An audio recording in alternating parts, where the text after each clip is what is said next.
Bom dia a todas e todos os educadores, educadoras presentes que estão chegando aqui ao nosso 11º webinário China, falando um pouco sobre as planilhas de custos das instituições em 2021.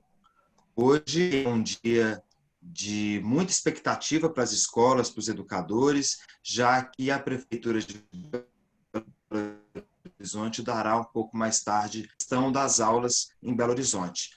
E todos estamos com esperanças de um diálogo aberto e acredito também que muitas escolas estejam com muitas esperanças. O ano de 2020 não está sendo fácil, diversas escolas tiveram perdas significativas e muitas dúvidas surgem a todo momento quando se pensa no ano de 2021. E é por isso que teremos uma conversa hoje muito produtiva.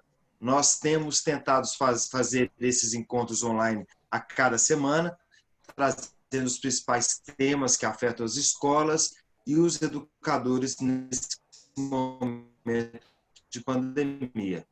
Hoje, nossa conversa trata de um tema principalmente nesse cenário de cancelamento de contrato e de inadimplência, que é sobre a planilha de custo das instituições de 2021. Uma pesquisa divulgada pelo Cinep na semana passada, em parceria com o Instituto Ver, com a participação de quase 30 mil pessoas nas instituições de ensino mineiras, estão em quase 40%. Os cancelamentos de matrícula encostam aí, dependendo do segmento, na faixa dos 30%. Uma situação crítica, acredito que seja uma das situações mais críticas que já vivenciamos em toda a nossa história. Desde que a atual diretoria assumiu o Sindicato das Escolas Particulares de Minas Gerais, lá no ano de 2018, nós iniciamos uma série de cursos e palestras frequentes, presenciais na época, sobre os mais variados assuntos que se relacionam com a educação. E planilha de custo é um curso tradicional no Cinep. Todos os anos nós oferecemos antes para as escolas associadas e a partir desse ano, nesse ano especificamente, vendo toda a situação aí que está acometendo diversas instituições, sejam sindicalizadas ou não, nós resolvemos fazer esse curso gratuito, aberto para todas as pessoas que estão interessadas nessa temática, apesar de ser aberto e não só para as escolas associadas, é muito importante que as escolas se associem ao Cinep, não só para poder construir uma frente mais forte, em relação aos órgãos públicos, em relação às demandas, em relação aos pedidos, mas também para poder participar futuramente, quando tudo puder ser presencial, dos nossos eventos, dos nossos cursos e também das nossas formações. Desde 2018, nós falamos sobre inclusão dos alunos com deficiência, falamos sobre a BNCC, sobre os desafios da escola para os próximos anos. São diversos temas que nós abordamos nos nossos cursos e palestras. Para vocês terem uma ideia, só no ano passado passaram pelos nossos cursos presenciais mais de 7 mil educadores. E agora, como estamos impossibilitados de nos encontrar presencialmente, nós nos juntamos às diversas lives, webinários que procuram trazer boas informações aos educadores, às escolas, aos diretores e às diretoras. E para que você saiba sobre os nossos próximos eventos, informações educacionais, leis, regulamentações, pedimos que você nos siga no Instagram, para você poder se atualizar, inclusive sobre essa coletiva da Prefeitura, que vai acontecer 14h. A gente, sempre que recebe a notícia, a gente passa tudo em primeira mão pelo Instagram. Basta seguir no @CinepMG, tudo junto, tá? Então, siga-nos no Instagram para você poder se atualizar. E agora vamos escutar a presidente do Cinep, Zuleika Reis Ávila, que vai trazer aqui algumas palavras de boas-vindas antes da gente começar o nosso 11º webinário. Bom dia a todos. Bom dia, Zuleika. Bom dia, Lucas. Bom dia, Jonas. Bom dia, doutora Ana Amélia. É um prazer recebê-la aqui, junto ao Cinep. E como o Lucas disse, antes de agradecer e falar um pouco desse cenário também, gostaria muito de agradecer, né, a JBL, Advocacia e Consultoria, que é uma empresa que trata muito especificamente da área educacional. Agradecer ao doutor Maurício, que eu tentei falar com ele, mas ele está impossibilitado de estar participando com a gente, e gentilmente indicou uma das suas parceiras lá no escritório, né, na empresa, que é a doutora Ana Amélia, que prontamente se dispôs a vir falar para a gente sobre planilha de custo. Né? Nós vamos fazer esse evento sobre planilha de custo e essa semana ainda faremos o evento sobre planejamento de matrícula com a nossa equipe do Cinep. Né? Então, a gente sabe que está sendo um momento muito difícil de fazer planilha, né? por todas essas demandas que o Lucas já elencou, mas a gente vê também a questão da instabilidade econômica, da questão ainda de muitos pais com dificuldades financeiras, ainda sem um norte, né? Até mesmo com relação aos empregos, suspensão de contratos, redução de carga horária, isso tudo influencia, impacta junto às pessoas que são as pessoas tomadores dos serviços educacionais. E nós estamos também aí com uma reforma tributária também que deve impactar. A gente acredita que não logo agora, né? Porque nós temos que fazer uma planilha com antecedência.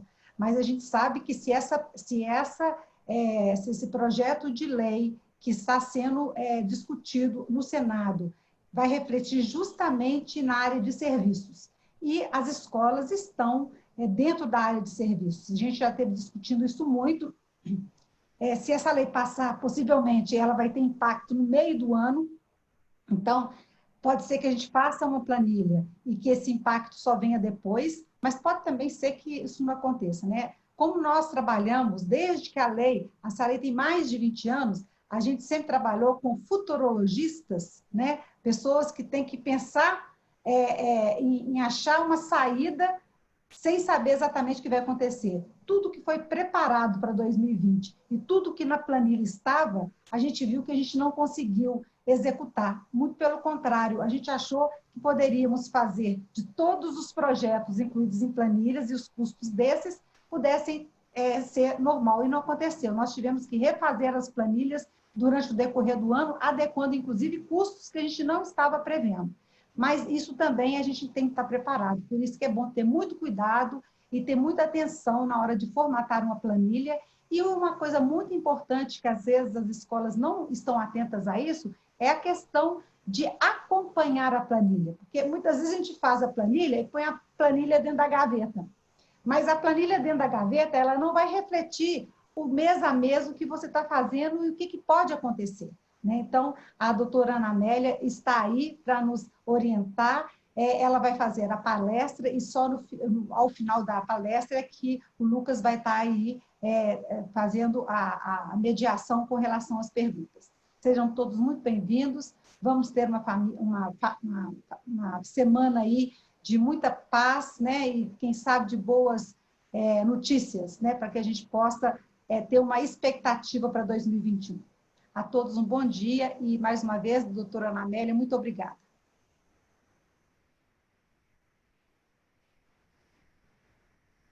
Está fechado, Lucas.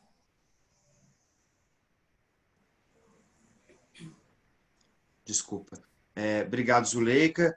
E agradecer também ao Jonas Matias, que é a pessoa responsável, né, o nosso TI, responsável por todo esse evento acontecer aí nos bastidores. Né?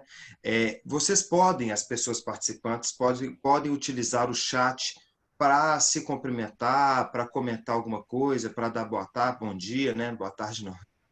Bom dia, para poder, enfim, se apresentar, falar da sua instituição, dar suas opiniões. Só que as perguntas ao final, para a gente se organizar, como somos muitas pessoas, temos aqui mais de 100 pessoas, e às vezes o chat fica um pouco perdido, se vocês perceberem, ao lado do botão do chat, aqui embaixo, onde vocês clicam para acessar o chat, tem um botão chamado Q&A, que significa Questions and Answers, que é perguntas e respostas. Então, vocês podem escrever sua pergunta, sua pergunta ali, e no final eu vou questionar a doutora Ana Amélia aí sobre essas principais dúvidas. Então, 10h11 agora, sem mais delongas, eu queria apresentar para vocês a nossa convidada, queria já agradecer aqui a disponibilidade, generosidade de estar, né, presente aí no início de uma semana nova, na parte da manhã ainda, a gente sabe que geralmente tudo que se acumula nos fins de semana cai na segunda-feira, não é um dia muito fácil, né? Ainda mais para quem trabalha com justiça. Queria apresentar a nossa convidada, a doutora Ana Amélia Ribeiro, que ela é advogada no JBL Advocacia e Consultoria, atuante em contencioso e consultivo de instituições de ensino, é mestre e doutoranda em Direito Civil pela Universidade de Coimbra, em Portugal. Doutora Amélia, muito obrigado, bom dia, você tem a palavra. Olá a todos, bom dia, obrigada, Lucas. Em primeiro lugar, eu que gostaria de agradecer ao CINEP, principalmente na figura da presidente, Zuleika, pela oportunidade e pela confiança, tanto com o escritório quanto com a figura do Dr. Maurício, que é uma referência nessa área, e também a minha pessoa. Eu vou fazer o compartilhamento de tela para eu poder começar a apresentação para vocês.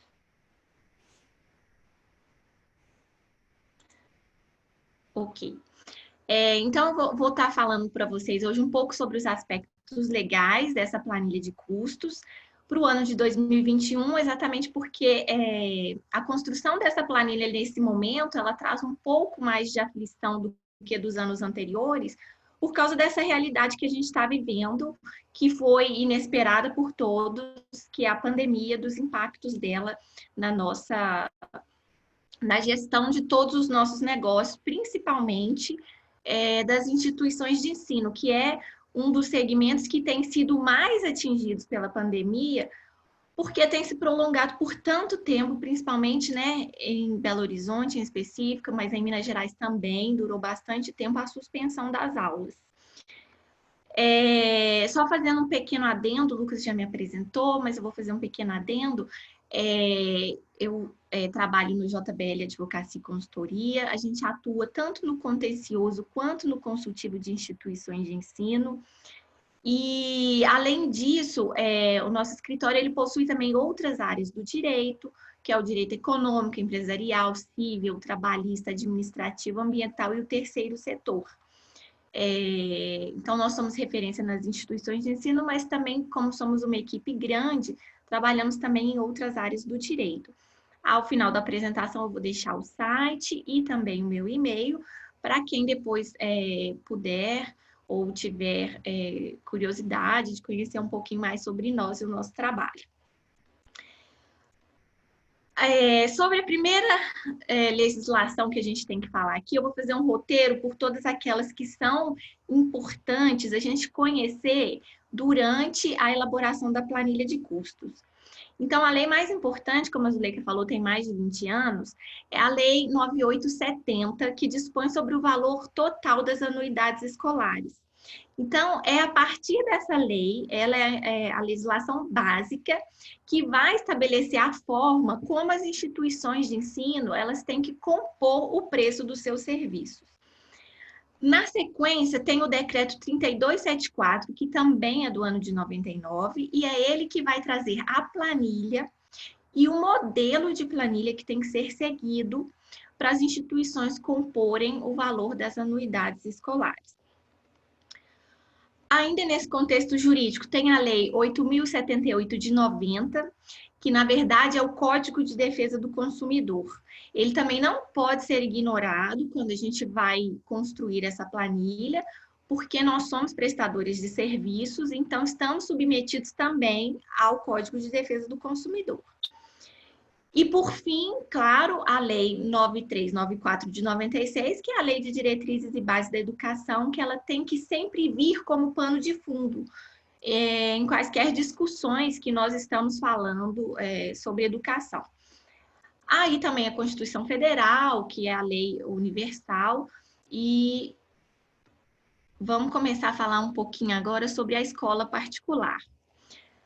É sempre importante, eu gosto de sempre começar destacando que a escola ela é uma empresa de prestação de serviços sui generis.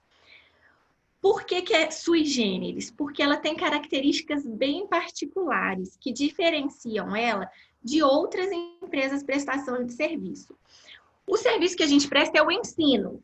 O ensino ele é livre à iniciativa privada, isso está tanto na Constituição Federal quanto na LDB, no artigo 7º, que fala que é livre à iniciativa privada desde que cumprida algumas condições, que é o cumprimento das normas gerais de educação do sistema de ensino, autorização de funcionamento pelo poder público e capacidade de autofinanciamento, com exceção daquelas escolas filantrópicas.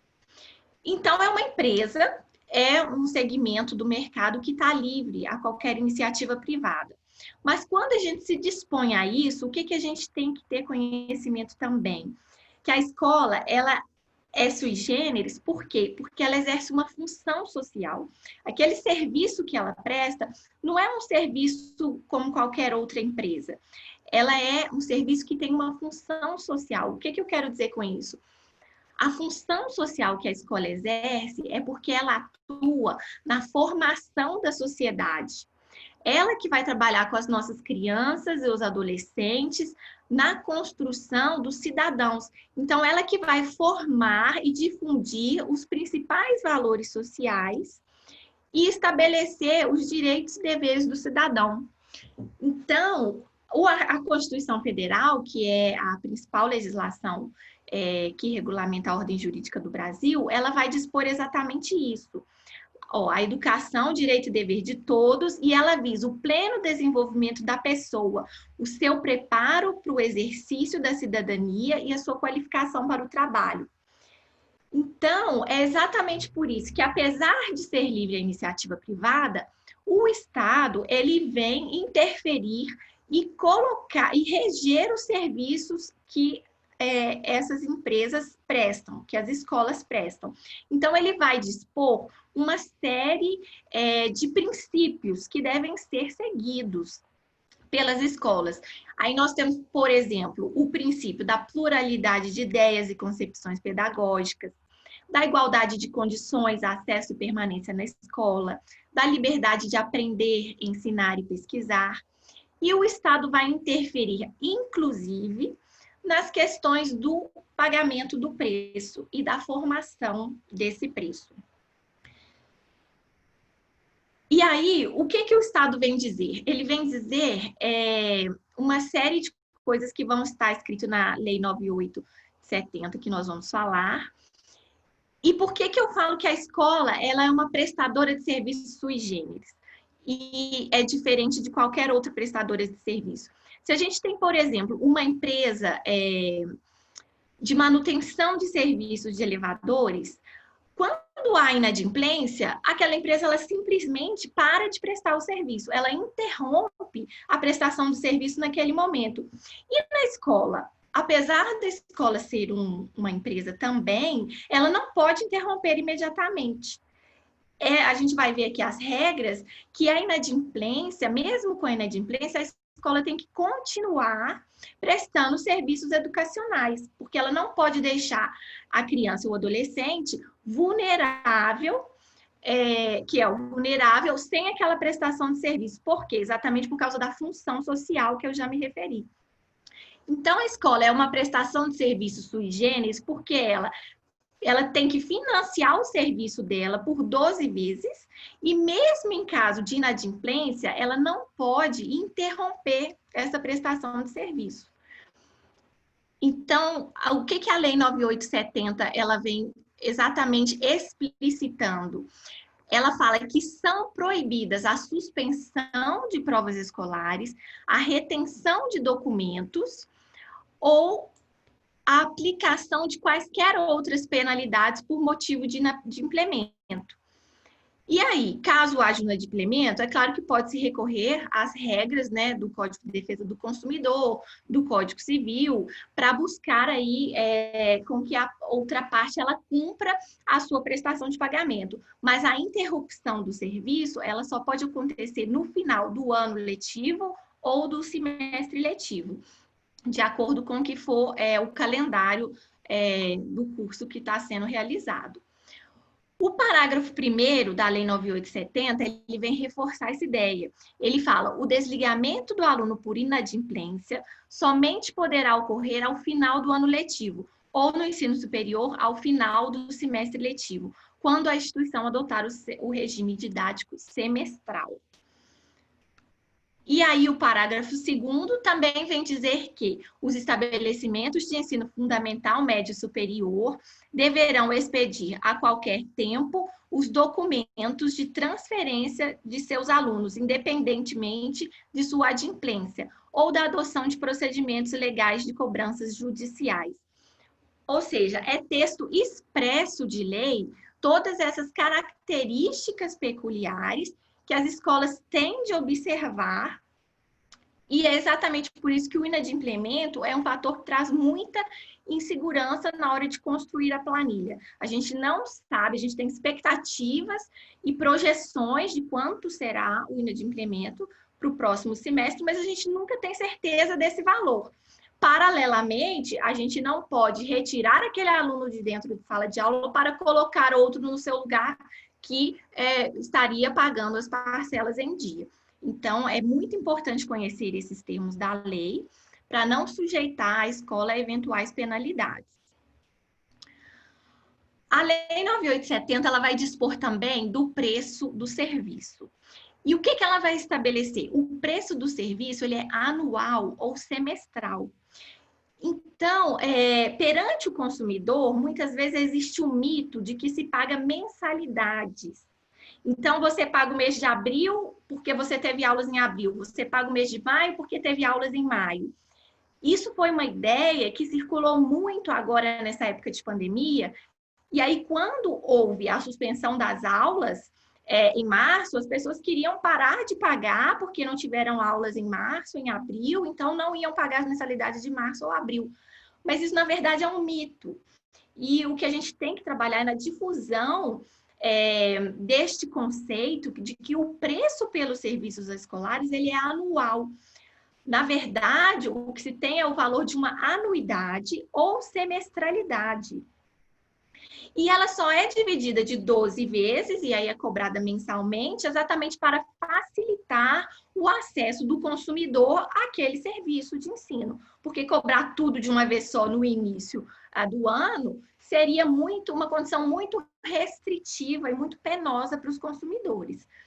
Então, a Lei 9870, ela vai deixar clara essa ideia de anuidade. Ela vai dispor no artigo 1º que o valor das anuidades ou das semestralidades escolares do ensino pré-escolar, fundamental, médio e superior será contratado nos termos dessa lei, no ato da matrícula ou da sua renovação, entre o estabelecimento de ensino e o aluno, o pai do aluno ou o responsável.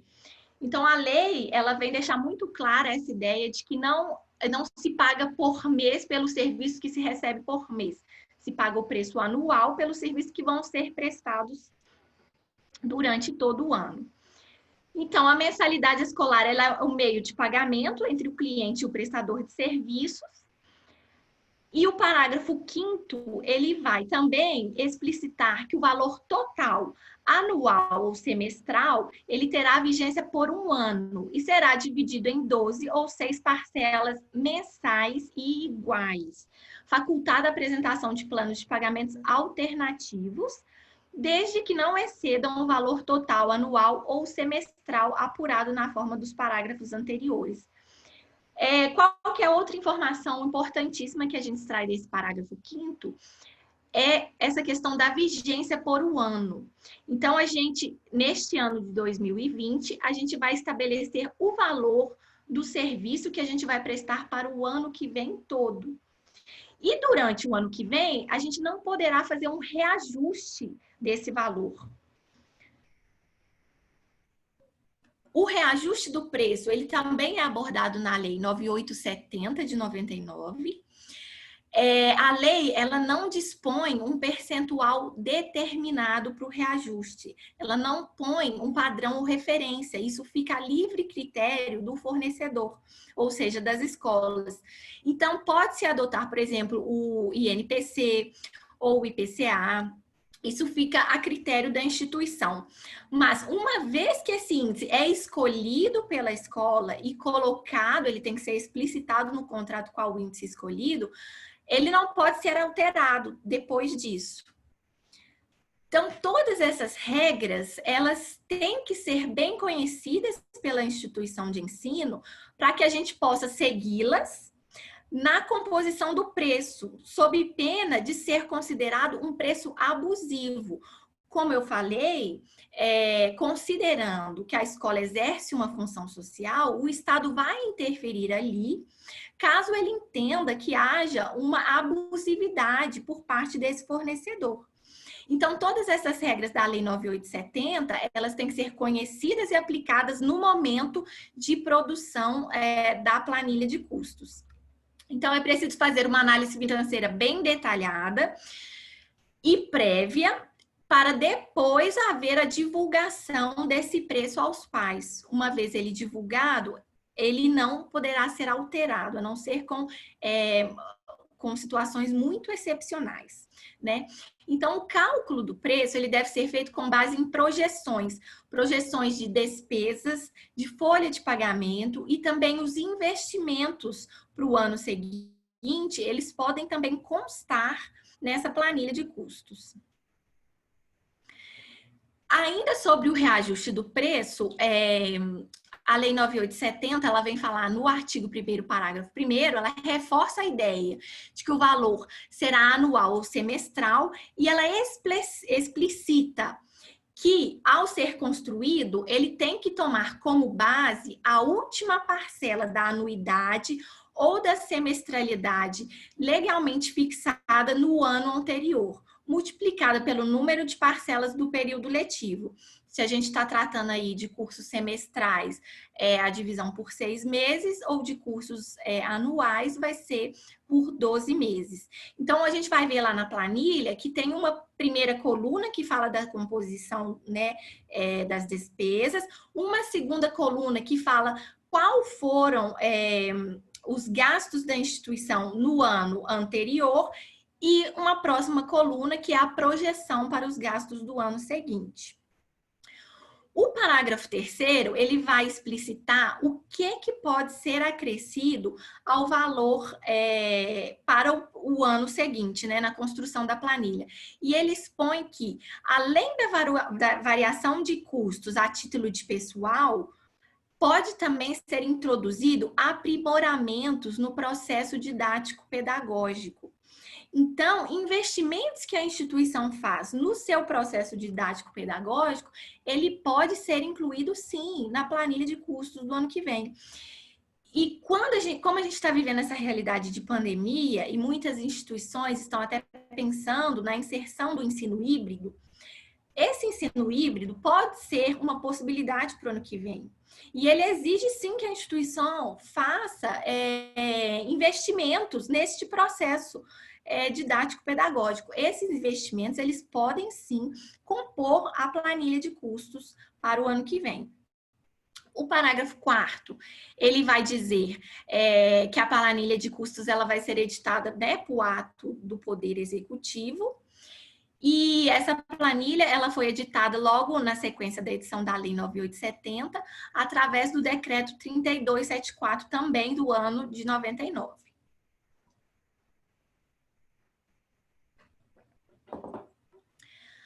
Ainda continuando essa abordagem legal, é importante explicitar quais as nulidades, ou seja, os impedimentos que a lei traz, coisas que não podem existir no contrato, na planilha de custos, que são também explicitadas pela lei.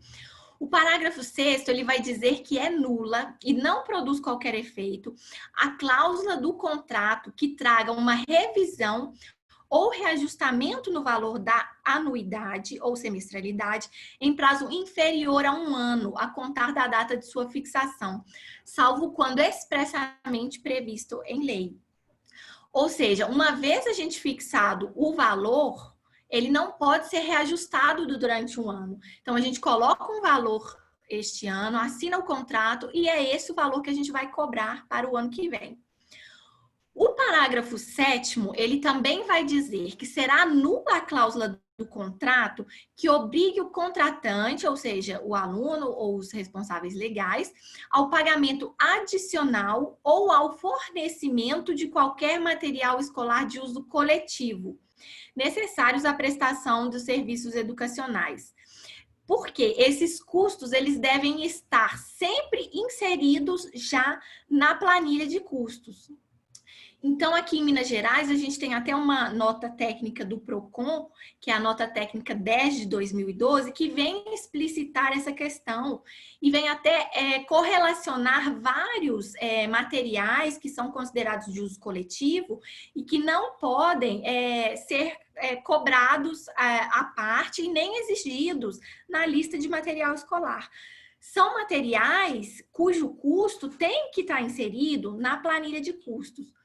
E dentre essa série de materiais, nós temos giz, papel para os serviços administrativos, material de higiene e limpeza, o que é muito importante nesse contexto da pandemia, principalmente a questão do álcool em gel ou do sabonete para higienização das mãos. Nós sabemos que, com certeza, agora, né, os protocolos de segurança que estão sendo emitidos, inclusive pela prefeitura, eles enfatizam muito a questão da higienização das mãos em períodos regulares, né? A cada tanto determinado período de tempo. Então, com certeza, as instituições vão ter um gasto maior com esse tipo de material. E ele é de uso coletivo, ou seja, a instituição vai ter que previamente pensar nisso, fazer a projeção desses gastos e inserir na planilha de custos. Um outro artigo que eu gostaria de destacar é o artigo 39 da Lei 8078 de 90, que é o Código de Defesa do Consumidor, que ele fala que é vedado ao fornecedor de produtos ou serviços, no caso a escola, dentre outras práticas abusivas, aplicar fórmula ou índice de reajuste diverso do legal ou contratualmente estabelecido. Então, como eu falei, a Lei 9870, ela não impõe um índice de reajuste, mas ela diz que, uma vez esse índice escolhido pela instituição, ele é colocado em contrato, então ele não pode ser alterado. Uma vez esse índice escolhido, ele vai ter que ser aquele que vai reger toda a relação contratual até o final do ano letivo. Eu vou falar um pouquinho agora das mantenedoras, que é também um assunto que a Lei 9870 aborda. E tanto as mantenedoras com finalidades lucrativas, quanto as mantenedoras que não podem ter fins lucrativos. Então, a Lei 9870, ela trouxe disposições sobre as mantenedoras e ela fala que essas mantenedoras, elas podem assumir qualquer forma admitida em direito. Então, elas podem ser associações, sociedades civis, podem ser fundações também, e ela apenas explicita que quando for fundação, o instituidor tem que estabelecer uma dotação especial, especificando o fim a que se destina, né? Quaisquer alterações estatutárias na entidade mantenedora, elas têm que ser devidamente averbadas pelos órgãos competentes e ser comunicada também ao Ministério da Educação. Para as mantenedoras sem fins lucrativos, a Lei 9870, ela promoveu alterações na legislação para explicitar algumas obrigações que elas deverão cumprir. Essas entidades sem fins lucrativos, elas têm uma série de deveres que vocês vão ver que não são atribuídas naquelas que possuem fins lucrativos.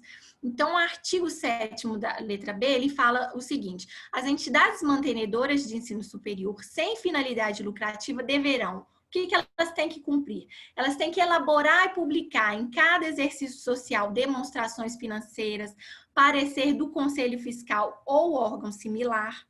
Elas têm que manter uma escrituração completa e regular de todos os livros fiscais. Elas têm que conservar em boa ordem e pelo prazo mínimo de 5 anos a origem de suas receitas e efetivação de despesas. Elas estão submetidas a qualquer tempo à auditoria do poder público. Em caso de encerramento das atividades, essas instituições, elas têm que destinar o seu patrimônio para outra instituição com a mesma finalidade, ou então para o poder público. E elas têm que comprovar, sempre que solicitadas, a aplicação dos seus excedentes financeiros para os fins da instituição. Além disso, elas não podem fazer remuneração ou concessão de vantagens ou benefícios a seus instituidores, dirigentes, sócios, conselheiros ou equivalentes. Ou seja, elas podem, eventualmente, obter lucros de suas atividades? Podem. O que elas não podem fazer é distribuir esses lucros. E aí o parágrafo único ele vem dizer que a comprovação de todas essas exigências, ela é indispensável para o credenciamento da instituição de ensino superior.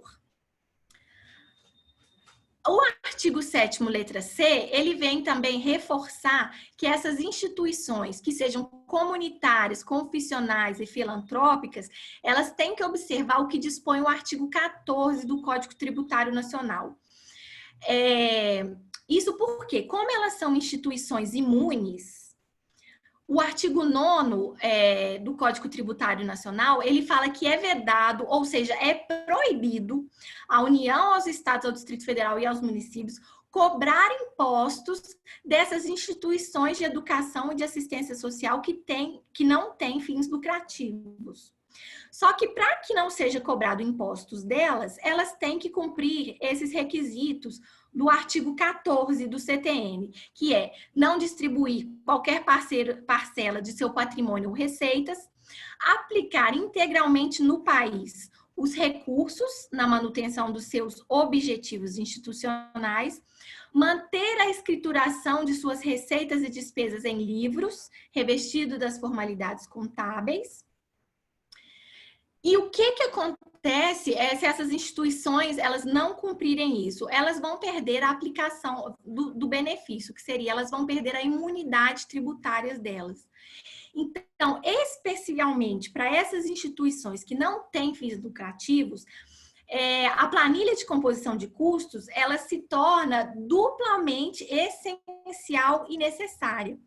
Porque, além dela comprovar que o preço foi constituído seguindo as orientações legais, ela é uma documentação que vai garantir a manutenção dessa imunidade tributária. Para as instituições que possuem finalidade lucrativa, a Lei 9870, ela dispõe apenas do artigo 7º, letra D, que são exigências muito menores do que para as anteriores que eu já li. Olha só, as entidades mantenedoras de instituição de ensino superior com finalidade lucrativa, ainda que de natureza civil, deverão elaborar em cada exercício social as demonstrações financeiras atestadas por profissionais competentes. Então, a gente vê que os requisitos e as imposições legais para as mantenedoras com fins lucrativos, elas são bem menores, bem reduzidas do que se comparadas com aquelas exigências para as mantenedoras que não podem ter fins lucrativos.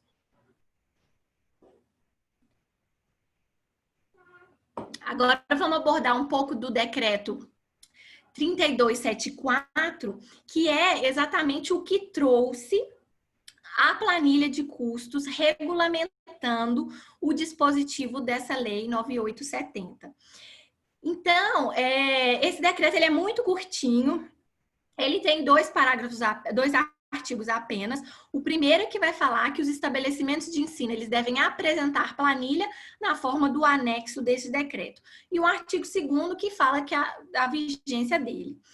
Então, ele traz aí, eu coloquei aqui na tela, um anexo onde tem primeiro a identificação da instituição, o nome fantasia, registro no MEC, endereço, e também qual o nome da mantenedora e as informações da mantenedora.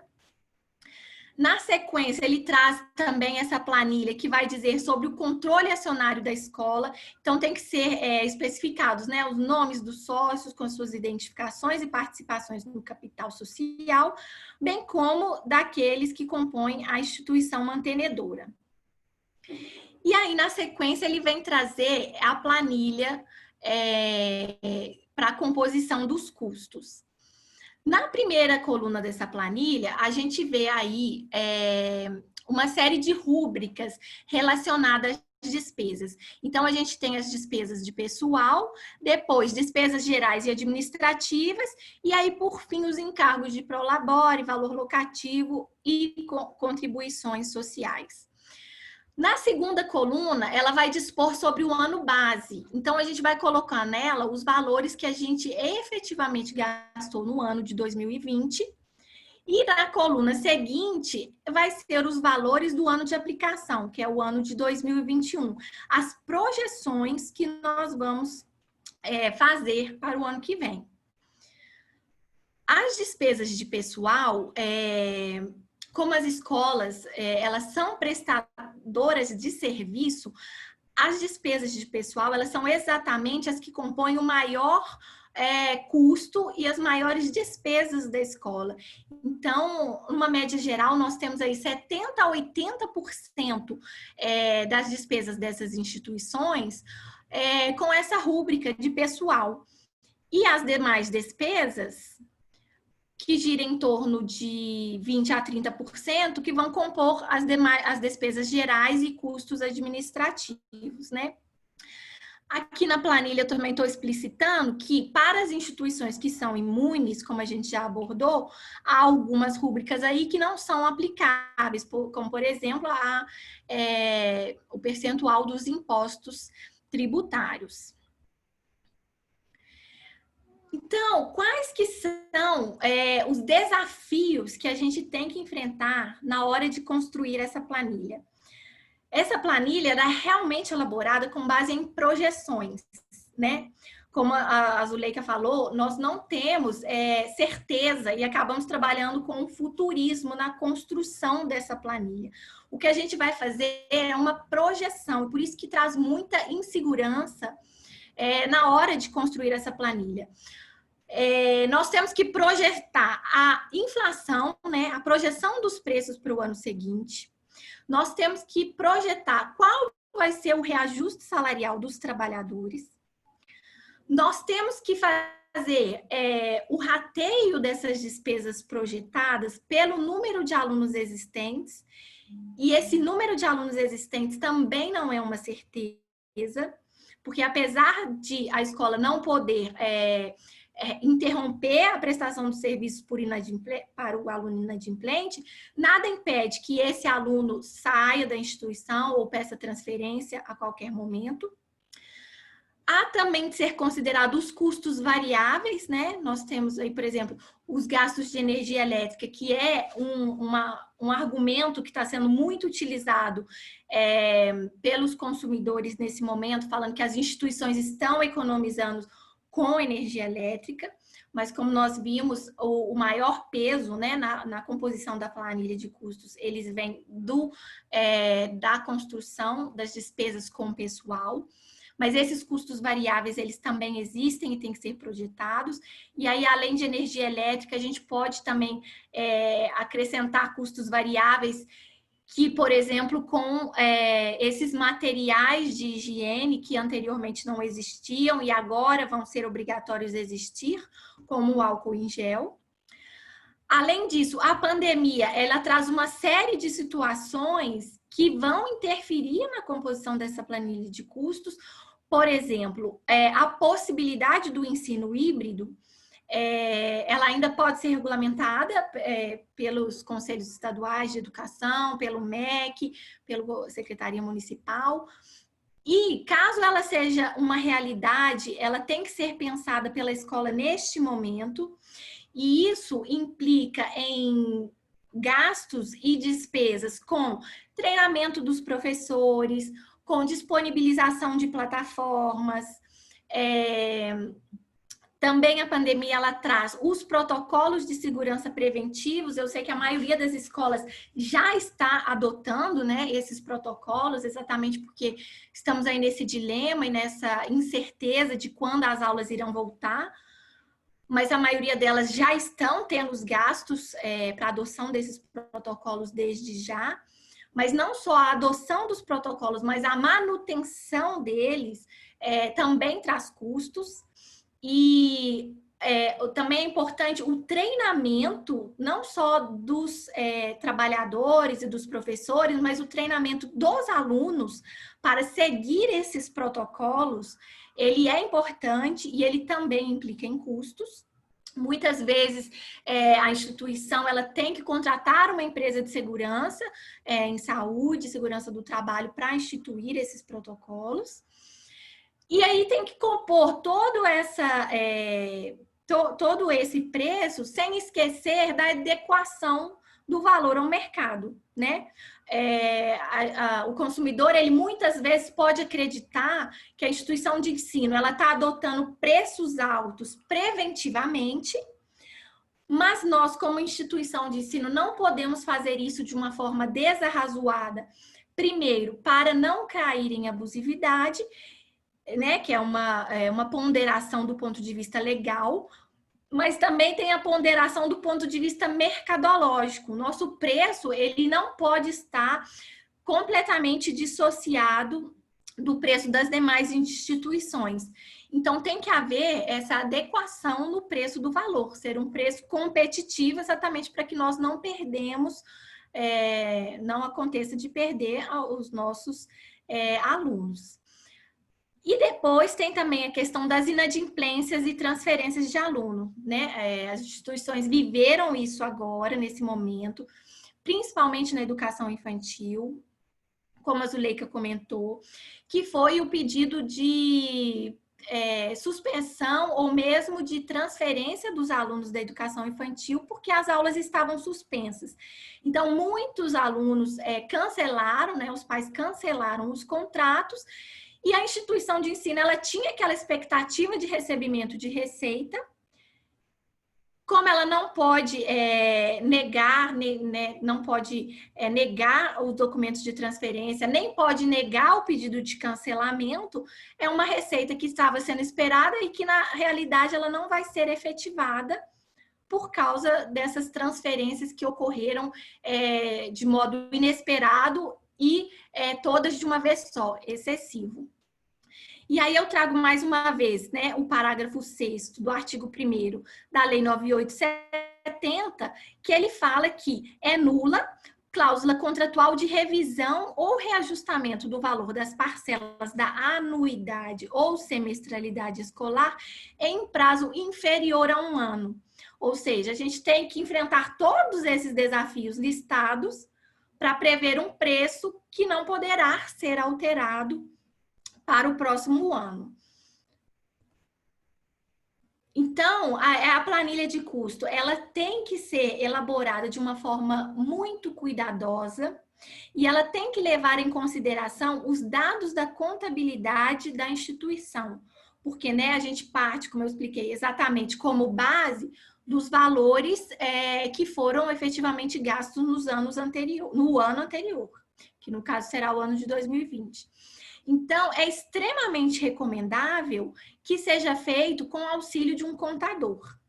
A elaboração da planilha, ela exige, então, uma atenção às exigências da lei, por isso que é importante a gente estar explicitando toda essa regulamentação legal.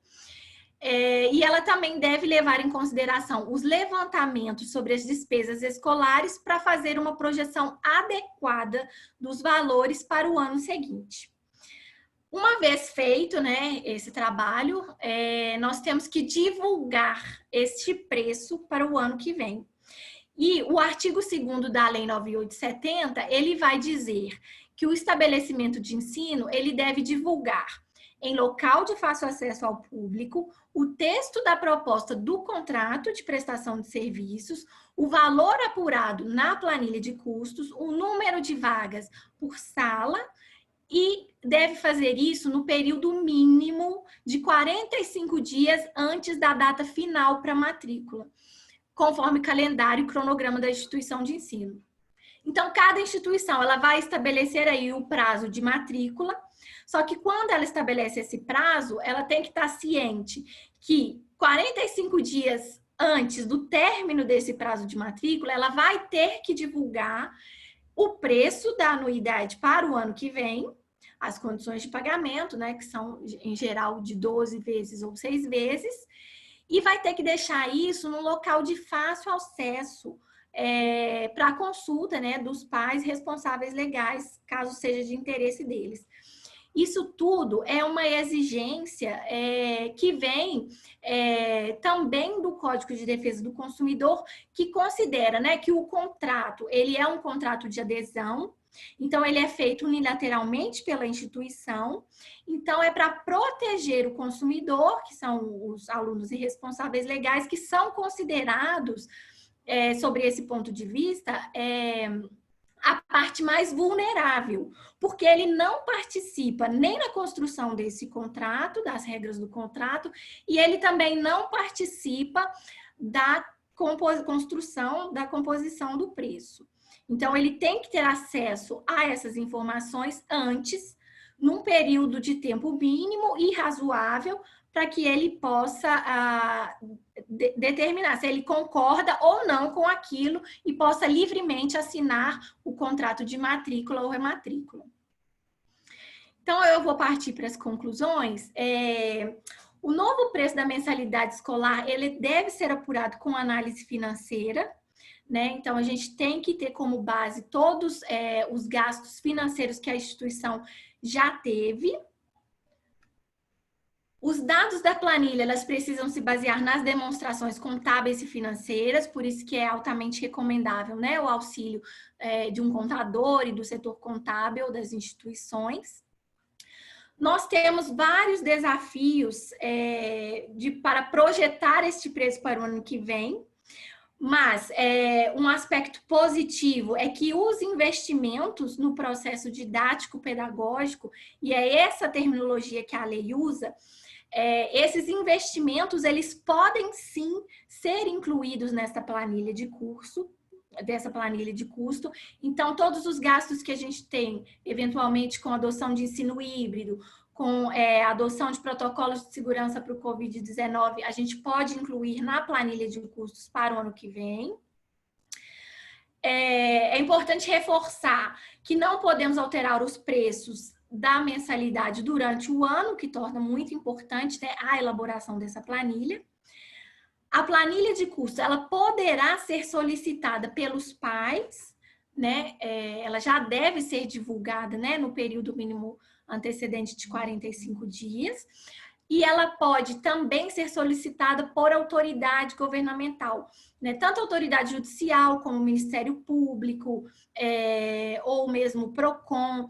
E o que a gente está vivenciando exatamente nessa época é exatamente isso. O Ministério Público ele tem solicitado de diversas instituições de ensino a apresentação dessa planilha de custos para ele poder ver se, com a pandemia, as instituições tiveram uma redução nos seus custos de uma forma desarrazoada e que se deve ou não transmitir essa redução de custos, se ela deve ou não refletir nos custos das mensalidades. Então, para analisar essa situação e ver se os contratos estão ou não com preço abusivo, a gente tem visto que o Ministério Público de Minas Gerais, em diversos municípios, ele tem solicitado essa planilha de custos do ano passado, né, a composição para este ano, exatamente para ver se há um desequilíbrio financeiro contratual e se o consumidor ele está numa posição exagerada de desvantagem ou não. E aí é um exemplo de como essa planilha de custos ela é importante, ela deve ser feita previamente, não só do ponto de vista, né, do mercado, da gestão da empresa, escola, mas também do ponto de vista legal, né, das obrigações que a escola, como instituição que cumpre uma função social, deve cumprir. enfatizando, as mensalidades elas devem ser anunciadas até 45 dias antes do fim da matrícula. É importante a gente estar cumprindo esses prazos para não ser exatamente considerada uma atitude abusiva para o consumidor. O contrato de prestação de serviços, ele tem que ser claro e tem que trazer todas essas informações de cobrança e do preço previamente já na matrícula. E, por fim, reiterar que só se pode negar a rematrícula para os alunos inadimplentes, ou seja, no final do ano, salvo com o acordo da dívida em curso. Então, são essas, assim, as considerações que eu achei necessárias divulgar para vocês. Agora o Lucas ele vai coordenar aí as perguntas que tiverem surgido. Está aí ainda na telinha o nosso site, jbleopoldino.com.br, tem também o e-mail, e eu vou continuar aqui à disposição, porque eu acredito que devem ter surgido várias dúvidas com relação a essa apresentação. Deixa eu terminar. Temos várias dúvidas, eu quero começar por uma que a gente até estava discutindo, conversando antes de iniciarmos, né, esse webinário hoje, que é uma pergunta da Francine, que fala aqui que na última quinta-feira o senador Rogério Carvalho apresentou para a Casa o projeto de lei número 4.623, proíbe o reajuste no valor das mensalidades de escolas particulares, tanto nos níveis fundamental e médio, e instituições de ensino do nível superior durante o ano de 2021. Né? De acordo com esse projeto de lei, se as instituições descumprirem a norma, ficará sujeita às multas definidas no Código de Defesa do Consumidor. Aí ela gostaria de saber, outras pessoas aqui também, como podemos perceber se vamos poder reajustar ou não os valores no próximo ano. Como é que ficou, doutora, esse projeto de lei aí que estava tramitando? Então, esse projeto de lei, na verdade, o último andamento dele, ele foi retirado pelo próprio autor. Então, assim, ele propôs esse projeto, mas ele mesmo retirou. Então, ele não está mais em tramitação. Agora, o que a gente tem que comentar sobre ele? A proposta dele, exatamente, ela tentava proibir o reajuste no valor das mensalidades, né? Das instituições, tanto do ensino fundamental, médio, da rede privada, para o ano de 2021. Quando a gente lê a justificativa desse projeto, a gente vê que ele escreve assim, tal medida tem como objetivo a compensação financeira, o fato de que, no período de suspensão das atividades presenciais, essas instituições tiveram redução de custos, água, energia, alimentação, manutenção, entre outros. Então, esse projeto, na verdade, ele se mostra, em primeiro lugar, desarrazoado, porque ele vem regulamentar as condições financeiras que aconteceram em 2020 para o ano de 2021. Então, ele vem abusivamente. A gente tem vivido a realidade que são série de ações judiciais, e isso tem sido, assim, em massa mesmo, de pais entrando contra as escolas, solicitando descontos percentuais nas mensalidades. Então, assim, a justiça, o Poder Judiciário, ela vai analisar e está analisando, está sob júdice, diversos casos que visam exatamente apurar se no ano de 2020 houve desequilíbrio no valor das mensalidades e com relação ao produto, né, que é o ensino que está sendo ofertado. Caso seja isso apurado, no próprio processo judicial vai haver essa compensação.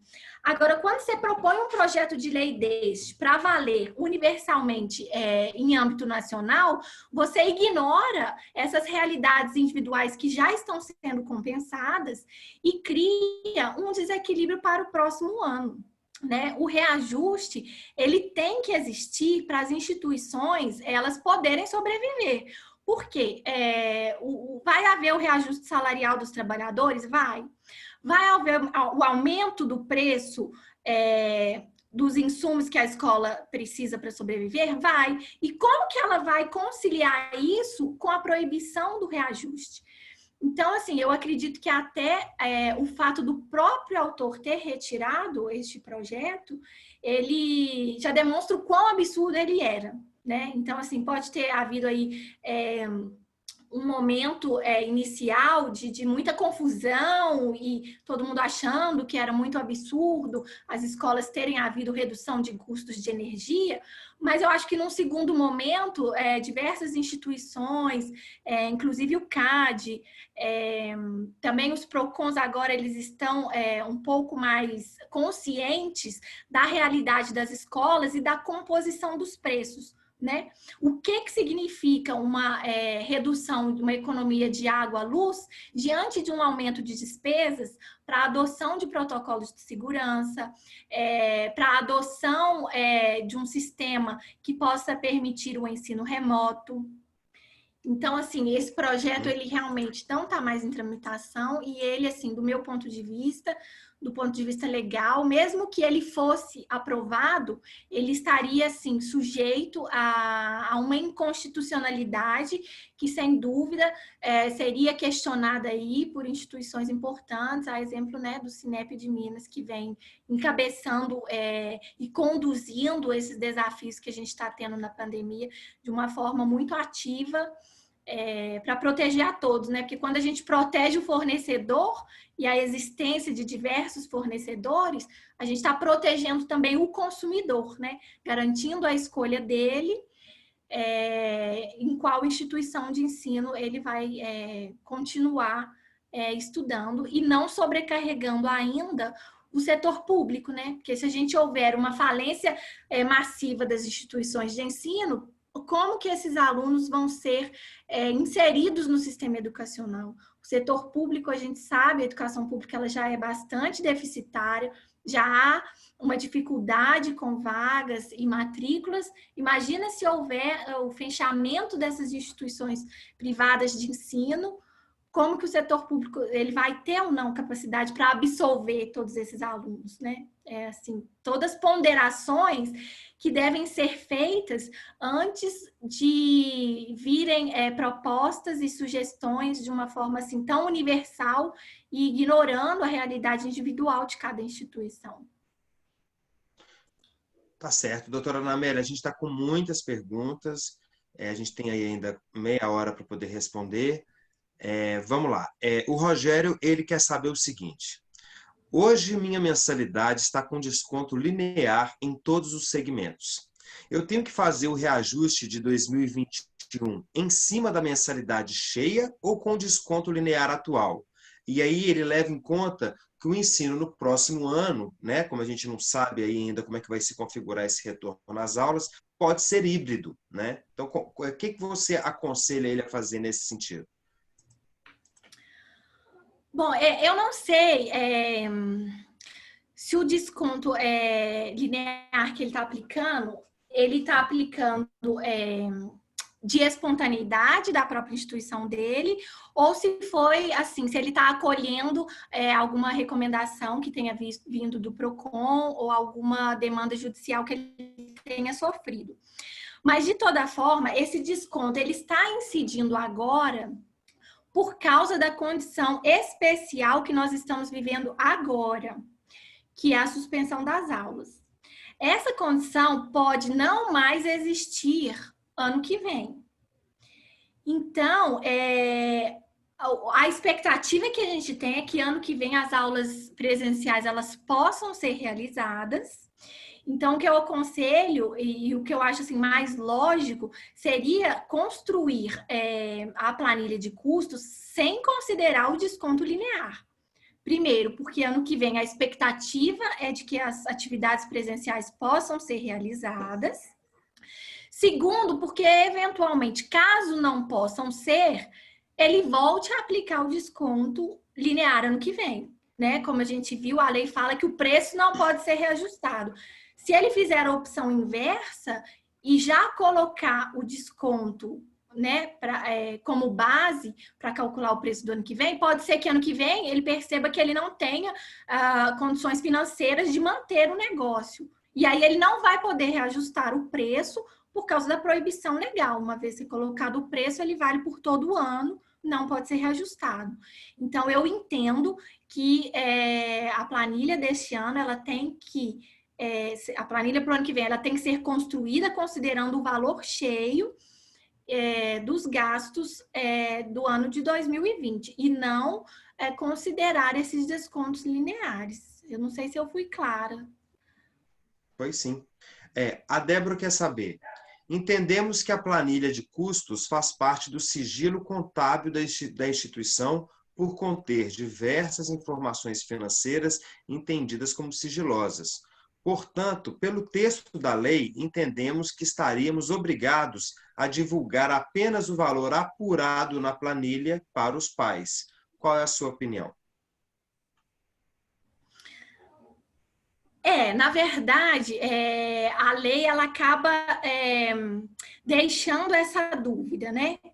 Mas eu entendo pelo texto dela que a planilha ela tem que ser divulgada integralmente, não só para os pais, quanto também em caso de requisição pelos órgãos públicos, judiciais. Por quê? Exatamente para ver se nessa composição de preços há alguma abusividade ou não. É claro que nós não precisamos de divulgar essa planilha em mídias sociais, em jornais, nada disso, mas ela tem que ficar lá disponível para o seu cliente, para o consumidor, ele verificar. Né? A gente pode também proibir que ele faça uma reprodução dessa planilha, né?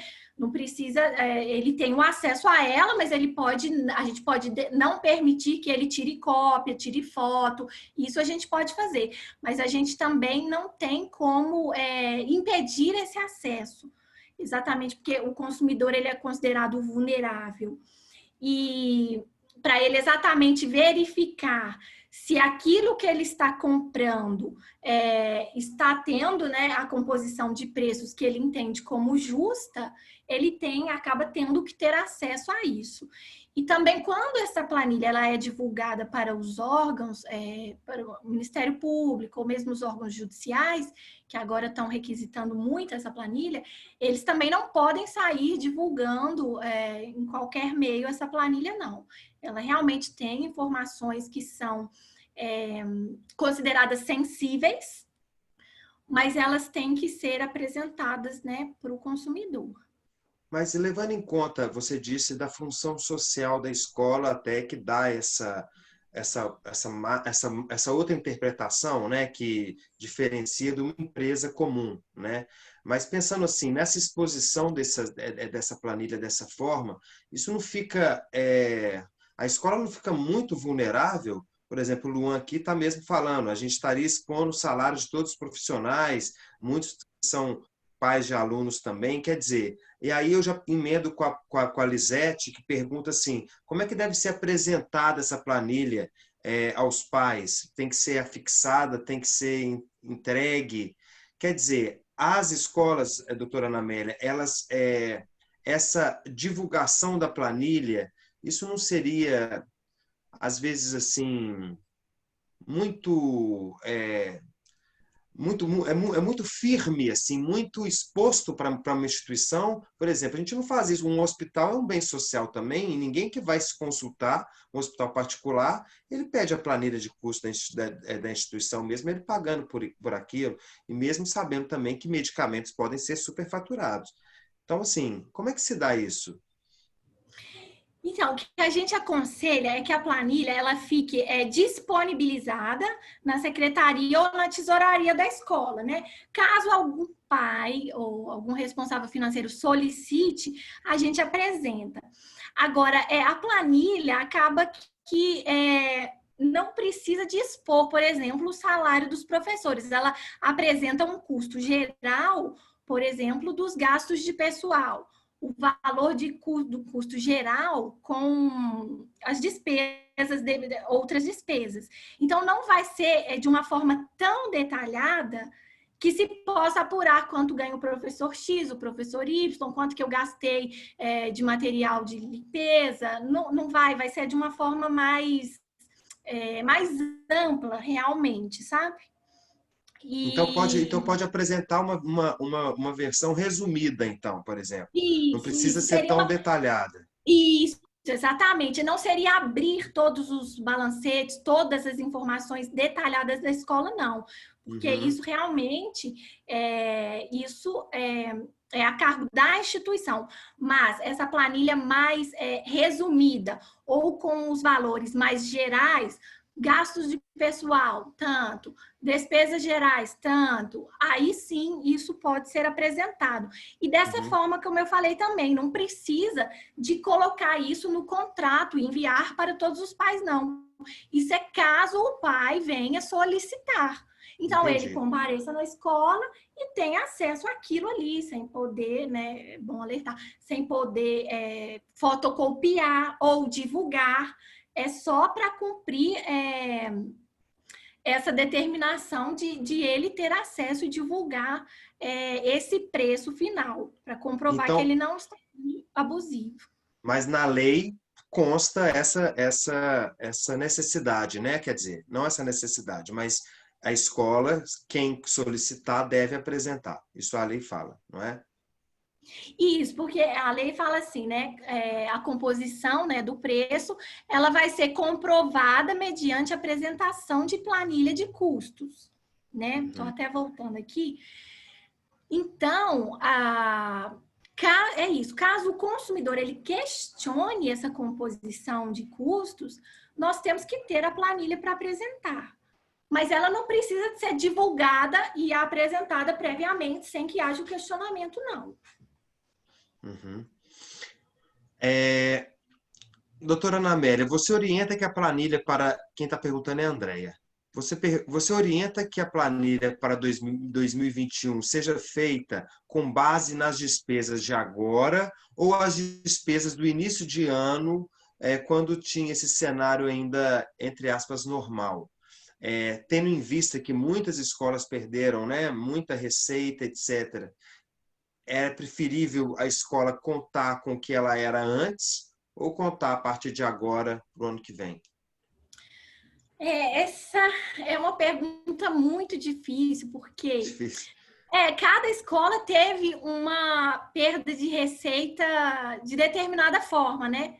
Há aquelas que tiveram um impacto muito grande na perda de receita e há outras que foram menos atingidas. Mas, de toda forma, a expectativa que a gente tem é que o ano que vem as atividades presenciais elas possam ser realizadas ou ainda que elas sejam realizadas de uma forma híbrida. Então, assim, acho que a escola pode pensar nesses dois cenários, o retorno integral das atividades presenciais e o retorno através de um ensino híbrido, para poder calcular essa planilha de preços. O que eu acho que pode acabar acontecendo pode ser uma tendência do mercado, e aí é mais uma consideração econômica do que legal, pode ser que as instituições elas acabem por adotar preços altos preventivos, né? Porque o desconto ele pode ser dado a qualquer momento quando a instituição verificar que a planilha não está que não está adequada, que está muito excessivo o preço. Agora, caso ela verifique que o valor da mensalidade está insuficiente, ela não vai poder reajustar. Então, eu acho que uma tendência para o ano que vem vai acabar sendo essa adoção de preços preventivamente maiores. Mas é isso, nada impede de que a escola dê, ao longo do curso do ano que vem, os descontos que apresentarem cabíveis na medida que essa realidade de ensino híbrido ou ensino presencial, ela vá sendo construída. Uhum. E aí, esses gastos com a pandemia, eles podem ser adicionados também numa linha da planilha, né? Que é o que o Pedro pergunta aqui. Sim, esses gastos com a pandemia, na verdade, eles devem ser inseridos, né? Porque são custos e são obrigações que as escolas vão ter que cumprir. Essa adoção desses protocolos de segurança, o treinamento para que as pessoas respeitem, tanto alunos quanto as famílias, quanto os professores e demais funcionários, eles vão ter que ser treinados para isso. Vai ter que ter material de limpeza disponível para isso. Tudo isso vai representar custos que ano passado, por exemplo, a gente nem previa e nem considerou em colocá-los na planilha. Para esse ano, eu acho que a grande novidade para a planilha do ano que vem vai ser exatamente prever estes custos com a adoção desses protocolos de segurança e também fazer essa previsão dos custos que um eventual ensino híbrido ou a manutenção da suspensão das aulas presenciais, ela pode causar. Doutora Ana Amélia, muitas pessoas estão aqui ainda falando sobre essa questão de divulgação das planilhas, por que nós temos que prestar contas aos pais se somos uma instituição privada e não uma associação? Quando se fala em abusividade de preço, o que se entende? Qual item da planilha se observa ou pode se observar essa abusividade? A apresentação da planilha não deveria ser apenas para os órgãos competentes, se solicitado, uma vez que os pais não têm condição de fazer essa análise? Isso é uma questão que está na lei, né? Ou seja, para mudar essa situação teria que mudar a lei, não é? Qual que é a interpretação que você faz sobre tanto essa questão da apresentação das planilhas novamente, talvez se você pudesse ler aí esse trecho da lei, e também sobre o que se configuraria um abuso? Eu vou até dividir, compartilhar aqui novamente.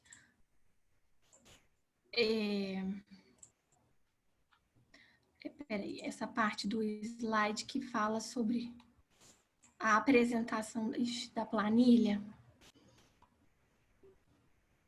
Pessoal, nós não vamos divulgar, nós não vamos enviar para vocês o PowerPoint, porque são muitos inscritos, seria assim impossível mandar para todo mundo que quer. Só que nós vamos disponibilizar essa gravação no canal do Cinep do YouTube. Já coloquei o link aqui no chat. E aí vocês podem, daqui a pouco o Jonas, que com a gente ele vai subir para a internet, e aí na parte de interesse vocês podem dar pause no vídeo e ver aí os slides todos, tá? Mas no PowerPoint sim não tem como a gente enviar. Então, aonde na lei que está falando essa questão da apresentação da planilha, né?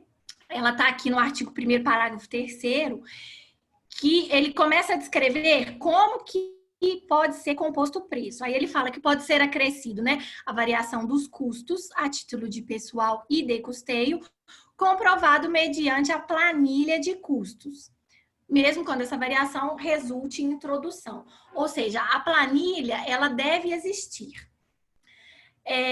Quando ela é requisitada pelos órgãos públicos, ela tem que ser apresentada sim. Como que eles vão verificar se há ou não abusividade? O exemplo que eu posso dar é exatamente o que está acontecendo agora. Na planilha que previa os gastos para este ano de 2020, a escola lá calculou, por exemplo, custos de pessoal, vamos supor aqui, R$100 mil. Demais despesas, e aí a gente inclui, por exemplo, água, luz, que é o que eles estão alegando que a escola está tendo economia. E aí a gente coloca R$20 mil. E aí, com base nisso, a gente teria 100 mil mais 120, mais 20 daria 120. Com base nesses 120 mil de custos, a escola pode acrescer o lucro dela e aí compõe o preço. Se o poder público vai pegar a planilha, vai apurar isso. Se ele perceber que os custos efetivos, que as despesas efetivas com água, luz, economia de material de higiene, não está correspondendo aos R$20 mil, mas ela reduziu, por exemplo, para R$3 mil, a gente tem essa diferença aí numa redução de custos que deve ser passada para a escola. Então, eles estão seguindo esse raciocínio para analisar a planilha e fala, se teve uma redução de custos de água, luz e tal, num percentual, por exemplo, de 15, nós vamos repassar esses 15 para as mensalidades. Porque senão seria abusivo. Essa o raciocínio que eles estão seguindo. Só que o raciocínio ele deve continuar, porque os custos eles reduziram, mas as despesas das escolas aumentou com outras coisas que não estavam previstas na planilha, que foi o que a gente falou. Por exemplo, com o treinamento de professores para dar o ensino remoto, com, por exemplo, plataformas para que os alunos pudessem executar essas atividades online. Então, aí as instituições elas estão demonstrando que, apesar de ter havido a redução das despesas, houve também um aumento nas receitas, e então, em muitos casos, os contratos continuam equilibrados. Agora, caso não tivesse nenhum aumento das despesas, esta suposta economia, por exemplo, de água, luz, ela deveria ser repassada ao consumidor. Porque se não for repassada, aí sim é que fica constatada a conduta abusiva. É como se você cobrou aquele X de valor porque você estava pagando a água. Você não está mais pagando a água, mas continua cobrando o valor dela. Então, aquilo é entendido como abusivo. Então, a abusividade na lei, ela é um conceito amplo, abstrato, que ela tem que ser apurada caso a caso, no caso concreto. E aí a planilha de custos, ela vem exatamente verificar se, considerando aquela instituição em concreto, aquelas despesas em concreto, aquela mensalidade em concreto que está sendo cobrada, se teria ou não a abusividade ali.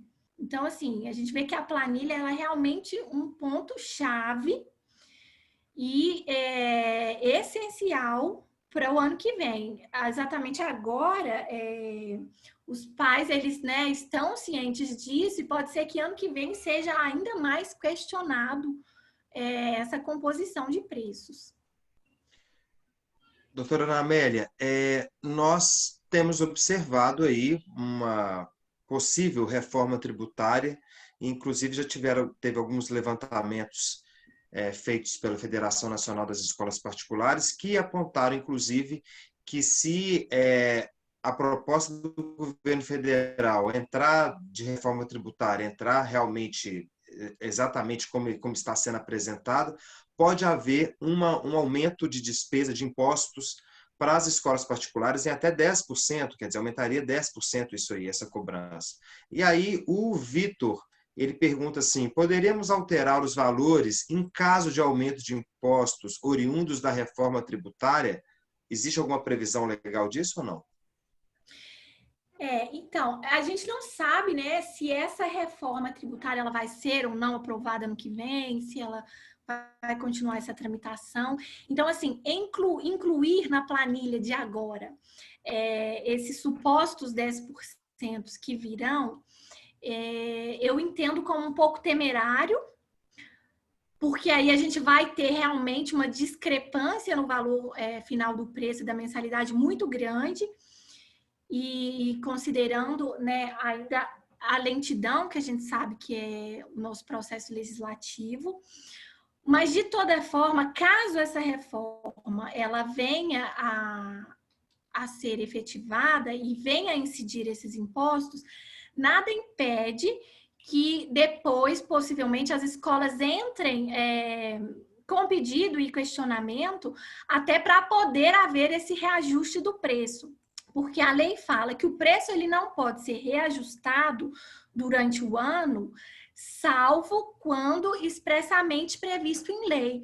Então, eu acho que o movimento que as escolas devem fazer, ao invés de simplesmente inserir já na planilha de custos uma previsão desses impostos, mas isso vai muito de estratégia da gestão de cada escola, ao invés de simplesmente incluir isso nessa planilha, considerando que a gente tem uma incerteza ou não se essa reforma vai ser aprovada, se ela vai valer a partir do ano que vem, o movimento que eu considero mais ideal seria, quando ela for aprovada, um movimento político no sentido de vir paralelamente uma lei que permita esse reajustamento ou essa revisão do valor. né? Porque a Lei 9870, repetindo, ela fala que é nula a revisão ou o reajustamento num prazo inferior a 1 ano. Mas ela traz essa exceção. Ela fala, salvo quando expressamente previsto em lei. Então, eu acho que o movimento das escolas, mais nesse sentido, também de proposição legislativa, seria mais adequado do que simplesmente incluir previamente na planilha de custos. Mas isso é realmente uma questão de estratégia, né, do negócio na hora de compor mesmo esses preços. Agora eu vou fazer a pergunta do Pedro e da Patrícia, vou juntar as duas, e aí você pode dar uma resposta só. No caso de custo do pessoal, em 2020, eu tive um custo menor devido à utilização das medidas provisórias 936. Logo, o custo para 2021 ficará muito maior. Deveria realizar algum ajuste para 2020, por exemplo, considerar o valor do salário integral dos professores e não o de fato gasto? Aí a Patrícia vem também. Para quem utilizou os benefícios da medida provisória 936, convertida em lei, em que o custo de pagamento será convertido em lei, que o custo de pagamento será em 2021, né? Esse custo pode ou deve entrar nessa planilha para 2021? Realmente a gente teve nesse ano de 2020 essa exceção, né? Na verdade, foi de forma praticamente inédita que a gente pôde utilizar desses benefícios de suspensão dos trabalhadores. E, assim, à medida que o tempo vai passando, a gente vê que o governo está prorrogando, né, essa possibilidade de suspensão. Mas, até do ponto de vista econômico, ele se torna inviável essa prorrogação durante muito tempo para o ano que vem, né? Então, assim, a tendência mesmo é que volte às atividades presenciais e para viabilizar o negócio, a gestão da escola, eu entendo que pode ser considerado o valor do salário integral e não do salário que foi efetivamente pago, porque teve exatamente essa excepcionalidade dessas medidas. Agora, nada impede também que no momento de fazer a planilha seja colocado uma explicação, né, logo abaixo dela, explicando por que foi utilizado esses valores e não outros valores, justificando dessa forma como que vai ser composto o ano que vem. Então, assim, a planilha, ela existe, ela tem que ser interpretada e explicada de acordo com o cenário econômico, né? O que eu tô falando, quando a gente vê, as escolas tiveram, se a gente analisa puramente essa planilha de custos, a gente vai ver que as escolas tiveram uma redução eventual de água e luz. Mas cadê a planilha de receitas que não está aí e que a gente tem muitas vezes uma redução, né? Então, assim, quando a gente analisa a planilha, a gente tem que ver todo um outro contexto que não é dissociado dela. Tem que ser analisado tudo em conjunto. Para a gente terminar, vou ler, tem muitas perguntas aqui ainda, mas a gente, infelizmente, né, a gente tem tempo para cumprir aqui. Uma pergunta que foi feita várias vezes, que eu vou resumir aqui na pergunta da Michele, que é: podemos efetuar um reajuste e colocar em prática somente para novos alunos e manter o valor da mensalidade para os alunos antigos como benefício por ter nos apoiado nesse momento tão difícil? Fazer essa diferenciação para novos alunos, alunos antigos? Olha, Lucas, eu entendo que não, porque isso, do meu ponto de vista, fere o princípio da isonomia, né, dos estudantes. E aí a gente vai lá para a Constituição Federal, vai lá para a LDB, e essas duas legislações, elas falam que tem que ser garantida a isonomia nas condições de acesso ao ensino. Então, assim, eu entendo que colocar esse benefício só para alunos antigos acaba que fere essa isonomia. Nada impede, por exemplo, que seja concedido um desconto em razão da condição financeira daquela família, né? Como comumente se dá, ou como há mais irmãos na instituição. Mas estabelecer um preço de uma forma diferente para o mesmo produto, para a mesma sala, eu acredito que isso fere realmente a isonomia que tem que ser garantida.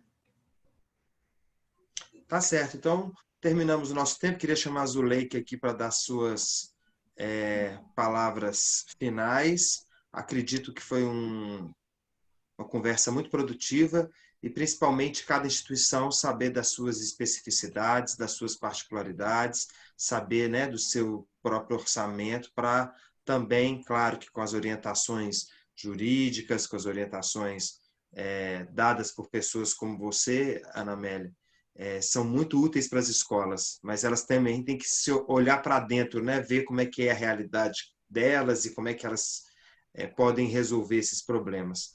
Zuleika, com você a palavra. Nessa época do ano, eu até, na hora que eu estava ouvindo a doutora Ana Amélia falar, né, nessa época do ano, o que mais a gente ouve é a pergunta: qual vai ser o índice? Né? O pessoal começa a ligar para o sindicato: qual vai ser o índice? E desde que nós assumimos o sindicato, que a gente fez um propósito de não arriscar dar índices ou sugerir índices, né? Existem parâmetros econômicos que direcionam para que a gente possa ter uma previsão de custos, né? Quando a doutora Ana Amélia fala, e tudo que falou com muita procedência, com muita determinação, eu reforço, né, também essa questão de saber, porque eu acredito que 2021 será muito difícil também, né? A questão de termos, no primeiro momento da pandemia, essa interferência, e que nós sofremos muito, as escolas sofreram muito com a interferência dos órgãos, tanto como MP, querendo descontos, que aqui em Minas nós conseguimos barrar, nós tivemos um vereador que tentou passar uma MP, né, Projeto de lei. Projeto de lei, nós conseguimos barrar, mas nós tivemos em vários estados que passaram, foram votados e depois caíram. Então, foi assim, foi uma enxurrada de pessoas interferindo na questão de legislar com relação a preço. Com isso tudo também, nós vimos uma movimentação também de pais, né? Pais que, a princípio, estavam tranquilos, pagando a sua mensalidade, e todos os que tinham alguma dificuldade procuravam individualmente a escola para negociar, e as escolas, muito antes da pandemia, eu acho que desde que a escola existe, as escolas sempre tiveram aquele cuidado de atender os pais nas suas particularidades. Nós tivemos uma demanda muito grande, né? Muito grande. Então, a sugestão que também eu acho que nós devemos refletir é sobre o que realmente, né, nós teríamos com relação a salários e que nós não tivemos em função dessa medida provisória que se tornou lei, que foi benefício do governo, mas, em contrapartida, a quantidade de desconto que foi o que nós demos também pode ser que na hora que a gente faça as contas, o que nós conseguimos economizar com relação à utilização do que o governo propôs, o que nós demos de desconto seja maior até do benefício que nós demos nesse período da pandemia. Uma outra coisa que a gente tem dito também é que a questão de vincular preço à questão de projetos pedagógicos, eu acho que a gente vai passar por um momento também que a gente vai ter que ter muito cuidado de inovações pedagógicas para 2021 que venham acarretar aumento de preço. Porque a gente sabe que nós teremos uma pressão enquanto isso, com relação a preços, né? Nós já tivemos no princípio da pandemia e agora isso se acalmou porque as escolas acabaram dando preço até mesmo sem um prévio estudo econômico da situação. Muitas escolas deram descontos mesmo pela pressão, alguns assinaram o termo de ajuste de conduta. Então, cada um tem uma realidade diferente, né? É preciso que vocês procurem também os contadores, como a doutora Ana Amélia disse, é preciso que tenha uma análise financeira, né? É lógico, se você pegar o valor que você gastou em agosto, pode ser que não corresponda realmente o que você deveria ter gasto, pode ser até muito mais, né? Então, ter uma orientação, tanto jurídica quanto também contábil, porque é nessa condução aí é que a gente vai estar levando. E uma situação que eu também falo e gostaria de aproveitar esse momento é não desassociar o administrativo do pedagógico. Porque quando a gente desassocia essas duas áreas da educação dentro da escola, a gente comete um grande erro. Porque quando o pedagógico não tem noção do financeiro, ele acha que pode propor alternativas dentro do projeto que vai impactar dentro de uma planilha com custo.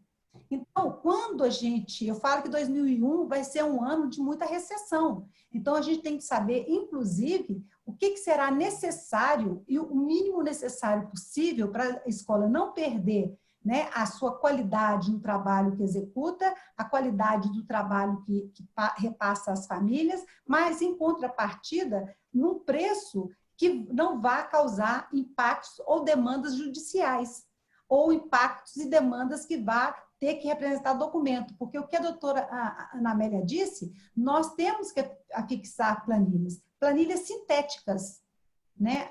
O que nós temos que mostrar quando precisa são planilhas sintéticas, que é basicamente o resumo do resumo.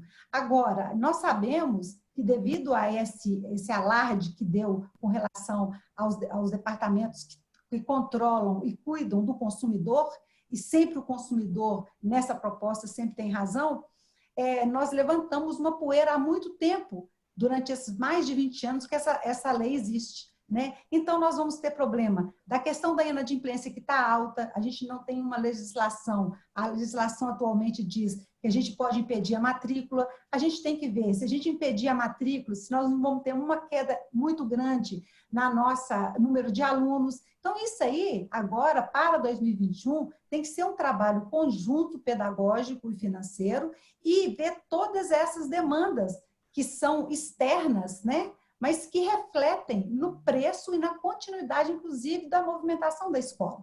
Né? A doutora Ana Amélia colocou aí, né? Eu acredito que vocês estarão disponíveis através do e-mail, se alguém tiver alguma pergunta ainda que não foi esclarecida, né? Depois, de repente, a doutora Ana Amélia pode estar respondendo, e o sindicato está disponível também, nós faremos aí a live, o webinar, que vai favorecer também a questão da organização da matrícula, né? E muitas coisas também estão ligadas à questão da planilha, e a gente vai ter que ter muito cuidado, né? Então, tenham cuidado para organizar e contem com o Cinep no que for preciso. Agradeço muito, né, a presença da doutora Ana Amélia, a disponibilidade dela, e vamos fazer com que o ano de 2021 seja, pelo menos, mais tranquilo e que a gente possa formatar um preço que realmente as famílias deem conta de pagar para dar continuidade aos estudos dos nossos alunos, né? Agradeço a Zuleika, agradeço a doutora Ana Amélia, mais uma vez, pela disponibilidade.